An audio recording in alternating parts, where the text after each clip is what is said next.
আপনার ব্যাটারির গ্যাভারিটি বসে গেছে, তাই ইকো মোডে চার্জ করুন আর আপনার ব্যাটারির গ্যাভারিটি তুলুন। তো কিভাবে চার্জ করবেন?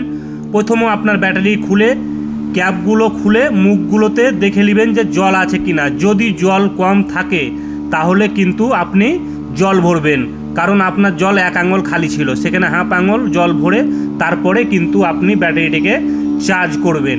ব্যাটারিটিকে যখন আপনার চার্জারে ভালো চার্জ হয়ে যাবে, ফুল চার্জ, তখন কিন্তু আপনি কি করবেন, যেটা গ্যাভারিটি তোলে ওই চার্জারে কিন্তু আপনি সেই ব্যাটারিটাকে বসাবেন। সেখানে ইকো মোডে দিবেন যাতে আস্তে আস্তে আস্তে আস্তে ব্যাটারিটা ফুলে। কিন্তু ফাস্ট চার্জিংয়ে দিলে কিন্তু হবে না। ফাস্ট চার্জিংয়ের কাজ হচ্ছে খালি চার্জ করা, তাড়াতাড়ি চার্জ হবে, কিন্তু গ্যাভারিটি উঠবে না।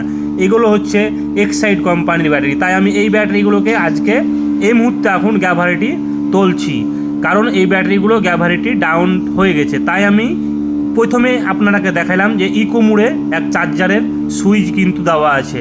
দেখুন পানিগুলো কিভাবে ধীরে ধীরে ধীরে ধীরে ধীরে ধীরে ধীরে ধীরে প্রত্যেকটা সেলফের কিন্তু পানি ফুটছে।